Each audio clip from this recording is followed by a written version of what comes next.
morning, everybody.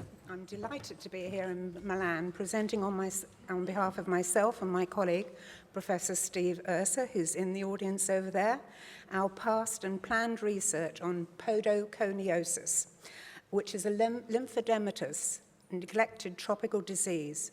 And I'm going to talk about our past and planned research into this disease. And it's sometimes known as mossy foot. And as you can see from the mossy eruptions on the foot of this poor person with the disease. And it's also called non-filarial elephantiasis because it isn't caused by the bite of an insect. So, causes. It actually occurs in highland areas where volcanic soil is very, very alkaline, and it dries the plantar skin because most of these people don't wear shoes because they're extremely poor, and it dries their feet. And silica particles and bacteria enter through the foot, causing inflammation, lymphatic overload, and lymphedema. And there's also a genetic component to this disease, which is transforming growth factor beta-1 rather. So it runs in families. So the effects of podoconiosis, it causes, sorry, the slide I'm showing on here isn't the one that's up there, but never mind. As you see, this is a typical farmer in southern Ethiopia, which is the area we did the research in, and he's working barefoot, ploughing with oxen, as you see, and he can't wear shoes to do it because in the dry season, the dust will get in his shoes anyway, and in the wet season, the claggy clay overflows his boots and goes into his feet. So it's easier to do it without shoes. And this is a typical sandal that the people wear, which is made of tires, which gives no protection against the soil whatsoever. And this is a typical hut in Ethiopia, where I went into it. Actually, 9 people were living in there, 2 parents and 7 children. And they had 2 little calves in there and chickens roosting around the edge of the hut. And they were sleeping on the soil. So, the effects of podoconiosis, it causes these awful swellings of the feet and legs, and it's usually bilateral as opposed to filarial causes of lymphatic disease. So this person here, as you see, has got fused toes because of the wetness all the time has caused his skin to grow into each other, the skin from toes to go into each other, and fuse. And he's also got wounds, and they're caused by straps from his shoes. He's trying to get his shoes on, and he's got wounds there. And the other poor person over there has lots and lots of nodules, which probably have to be surgically removed. And again, as you see, there's wounds and toes fused together.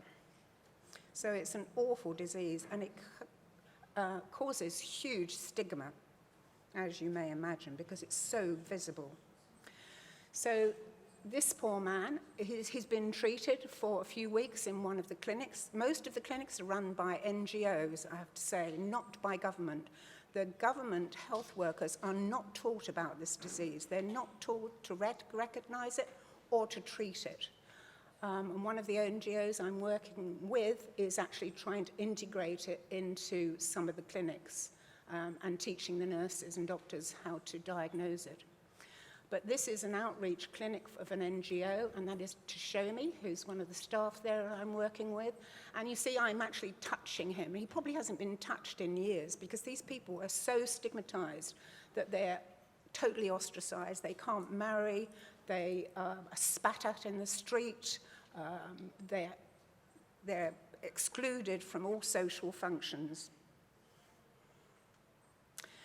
And it occurs in, as I've said, in highland areas, and it happens in 20 countries in the world. We don't know the numbers in these 20 countries because there's really been very little research on this disease, except in Ethiopia, where we know that round about 1.5 million people are affected and 35 million are at risk. And as you see, most of Ethiopia, which is in the Horn of Africa, it's surrounded by Somalia and the Sudan and Kenya beneath. It's a very highland area and I work in the southwest. I'll show you where. Over this way, in this area here. And I'm going to be working, I hope, in this area here, which is a highland area.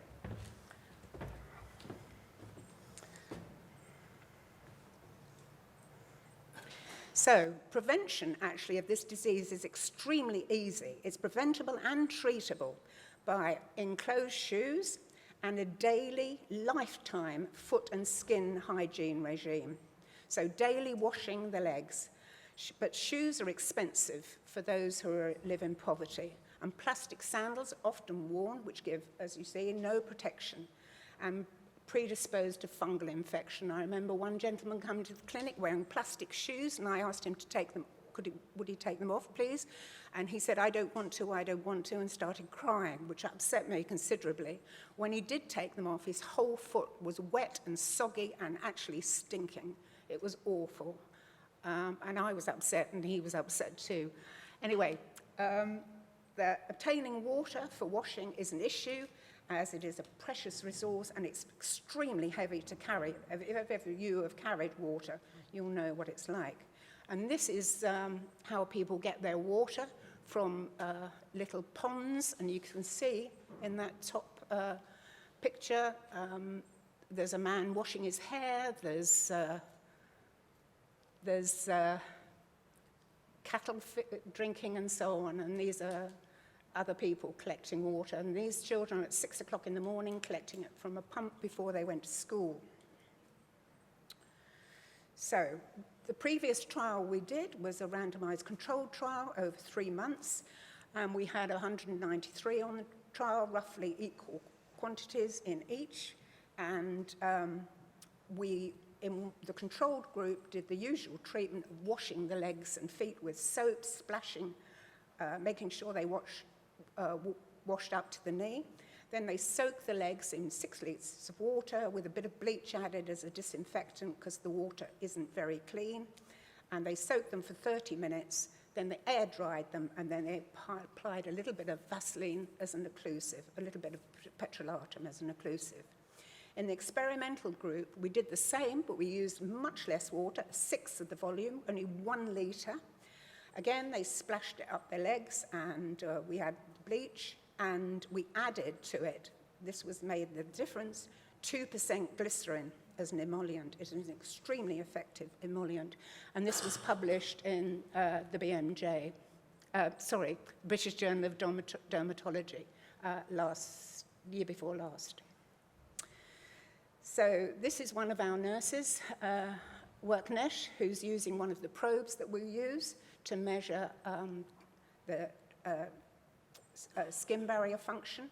And we do that by measuring transepidermal water loss and stratum corneum hydration. And the results of the trial were that although the skin barrier function improved in both groups, it improved more in the experimental group, the group that used the glycerine soak. And it was significant, the difference, as you see there. And we also had significantly greater reductions in odor, number of wounds, and largest circumference. So the proposed research is a refinement of the last intervention we did, the experimental group, but instead of that, we're going to use, as you see in 3, we're going to use, in this experimental group, we're going to do the same as we did before, but in the experimental group 2, we're going to use 250 mils of water with 2% glycerine, the same, and we're going to use a wet wrap system, so that we reduce water. So there's been lots of research on wet wraps, as you see here, and mainly on atopic dermatitis, and mainly on children. But there has been a paper showing that you can use wet wrap for 20 minutes, and it still is extremely effective. So the Glycerine wet wrap trial, hypothesis outcomes to test. We want an improved skin barrier function by reducing the transepidermal water loss and increasing the stratum corneum hydration in 3 points on the leg, on the lower leg and on the top of the foot. Reduce the frequency of adenollymphangitis because they spend about 4 days a month in bed with this disease when they can't work and don't earn any money.